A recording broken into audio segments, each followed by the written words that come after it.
नमस्कार दोस्तों, आप सभी लोगों का स्वागत है आप सबके अपने चैनल बीपीएससी स्टडी आईक्यू पे। मेरा नाम है आदित्य वैभव और करता हूं आप सबका स्वागत। दोस्तों, 71वीं बीपीएससी का नोटिफिकेशन आ गया।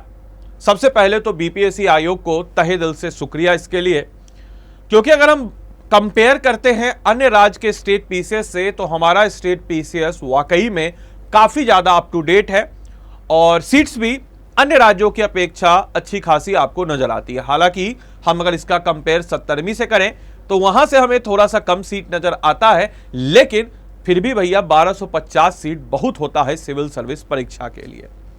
Now come to the main point. हमारे इस वीडियो को बनाने का मकसद है कि एग्जाम डेट जो कि 30 अगस्त को दे दी गई है, क्यों आ गई इतनी जल्दी एग्जाम डेट, आपके मन में एक प्रश्न उठ रहा होगा, राइट। इसके अलावा छात्रों की कुछ नाराजगी है, उसके ऊपर भी हम चर्चा करेंगे, क्योंकि हमने पढ़ा था कि आयोग जो है हम सारे के जो वीडियो है उन सारे के संस्थानों के जो रजिस्टर्ड संस्थान उनके वीडियो का एनालिसिस करता है। तो मैं ऐसा उम्मीद करूंगा कि मैं इस प्लेटफॉर्म के माध्यम से आयोग को भी इस बात को बता रहूंगा जो स्टूडेंट का कंसर्न है। पहले तो आपको शुक्रिया। दूसरी चीज की इतनी जल्दी डेट आ गई, तो डेट इतनी जल्दी आने का कारण यह है कि इलेक्शन है और इलेक्शन से पहले आयोग चाह रही है कि एग्जाम को एटलीस्ट प्रीलिम्स ले ले। नाउ द कंसर्न इज कि काफी बच्चों का अच्छा कंसर्न भी था कि सर तैयारी कर रहे थे, अब जब से एग्जाम आ गया तब से और हमने तैयारी की रफ्तार दोगुनी कर दी है और काफी अच्छा महसूस हो रहा है, इसमें कोई दो राय नहीं है। बट छात्रों की नाराजगी किस बात को लेकर के है, तो एक कंसर्न मैं आपको बताना चाहूंगा, ठीक है। और छात्रों की नाराजगी दो तीन बातों को लेकर के है।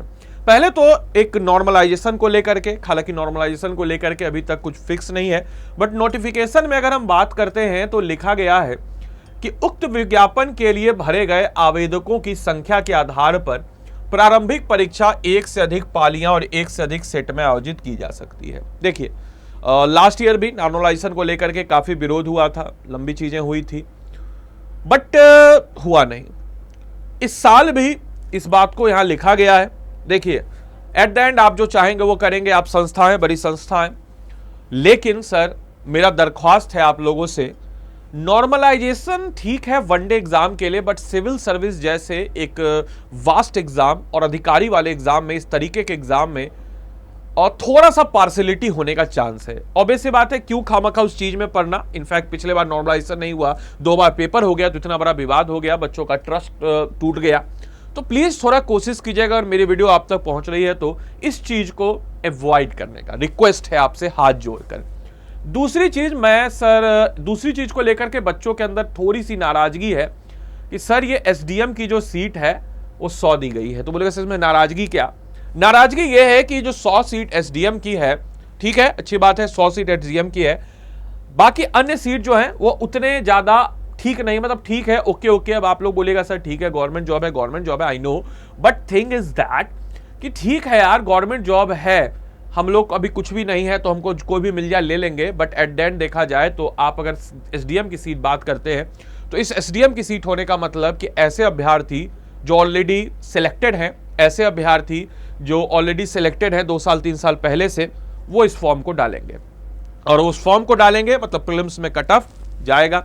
प्रीलिम्स में कट ऑफ जो है अननेसेसरी ऊपर जाएगा, आपका कंपटीशन उनसे होगा, क्योंकि वहां पे थोड़ी चॉइस होगी कि भाई हम एसडीएम पे जा रहे हैं। फिर मेंस में भी आपको कंपटीशन उनसे करना पड़ेगा। हाँ, इंटरव्यू में जरूर वो होगा कि वो सिर्फ एसडीएम चुनेंगे, बाकी पोस्ट को नहीं चुनेंगे, तो वहां तक आपको जाने के लिए 2 स्टेज पे अननेसेसरी आपको जो है एक फाइट करना पड़ेगा।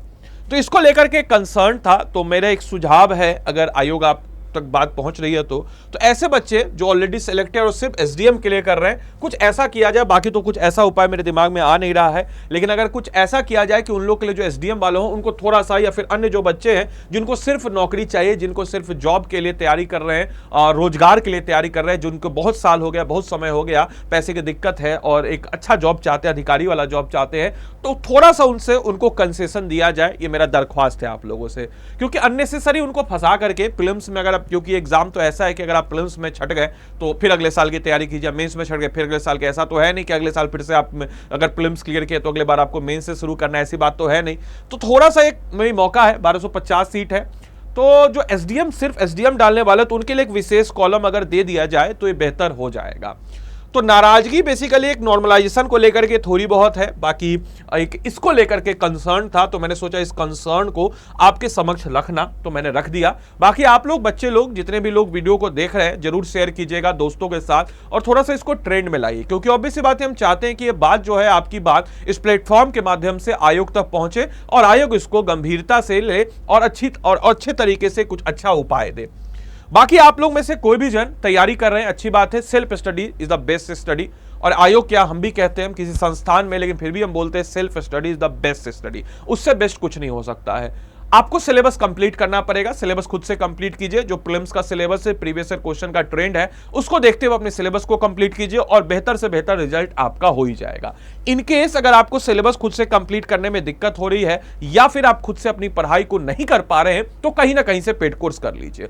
पेड कोर्स से क्या होगा कि आप सिस्टमैटिक तरीके से चीजों को कर लेंगे, चाहे आपका प्रीलिम्स पॉइंट ऑफ व्यू से एक एक टॉपिक को, एक एक सब्जेक्ट को टच कराते हुए जो एक्सपीरियंस आदमी होगा वो आपको लेके जाएगा, और जिससे आपका प्रीलिम्स क्लियर करने में ज्यादा दिक्कत नहीं होगा। टेस्ट सीरीज वगैरह सब इंक्लूड होता है, कहीं भी प्रीलिम्स लीजिएगा तो कहीं से भी आप ले सकते हैं। लेकिन अगर आपको इच्छा होगी सर हमको आपसे ही पढ़ना है, तो आप स्टडी IQ के ऐप या वेबसाइट पे चले जाएंगे। यहां पे जाने के बाद आप यहां पे सर्च कर लेंगे 71st, और जैसे ही आप 71st सर्च करेंगे, यहां पे लाइव क्रैश कोर्स आ जाएगा। इस लाइव क्रैश कोर्स की मैं फीचर्स बता दूं तो इसमें 400 घंटे की लाइव क्लासेज होंगी, जिसमें हम लोग सारे सब्जेक्ट को, science, history, geography, polity, economics, सारे सब्जेक्ट्स को आपको कवर अप कराएंगे। और यह आपको 4500 रुपए में मिल जाएगा, इंक्लूडिंग टेस्ट सीरीज भी इसमें इंक्लूड हो जाएगा, जिसमें 25 सेक्शनल टेस्ट आपको मिलेंगे, फुल लेंथ टेस्ट भी आपको मिलेंगे। और अगर आप इसमें ये कोड आदि लाइव कोड को लगाते हैं ADILIVE, तो आपको मेंटरशिप तो इसमें मिलता ही है, यानी कि एक प्रोफेशनल मेंटरशिप जो आपको आपके हिसाब से तैयार करेगा। इसके अलावा मेरी तरफ से एडिशनल मेंटरशिप भी आपको मिल जाएगा, और ये एडिशनल मेंटरशिप में मैं आपको बिहार स्पेसिफिक और तमाम तरह की चीजों के बारे में बताऊंगा। बाकी इस कोर्स में हम लोग बिहार स्पेशल टॉपिक के ऊपर विशेष ध्यान देंगे, बाकी सारे टॉपिक्स के ऊपर आपको एक बार अच्छी से करा लिया जाएगा। Handwritten notes, A4 size में नोट्स, हस्तलिखे नोट्स, क्लास नोट्स, टीचर के द्वारा लिखाए गए नोट्स, सब कुछ आपको इसमें मिल जाता है। टेस्ट सीरीज भी मिल जाता है, क्रक्स भी मिल जाता है, और अगर आप मेरा कोड लगाते हैं तो एडिशनल डिस्काउंट और साथ ही साथ मेरी तरफ से एडिशनल मेंटरशिप भी मिल जाएगा। तो मेरी तरफ से मेंटरशिप चाहिए तो यही कोड लगा करके आप सब लोग इस कोर्स में अपने आप को इनरोल करें और अपनी तैयारी को मजबूती प्रदान करें। धन्यवाद and thanks for watching this session. दोस्तों के साथ थोड़ा शेयर कर दीजिए। चैनल पर नए हैं तो चैनल को जरूर सब्सक्राइब कीजिएगा। Thank you.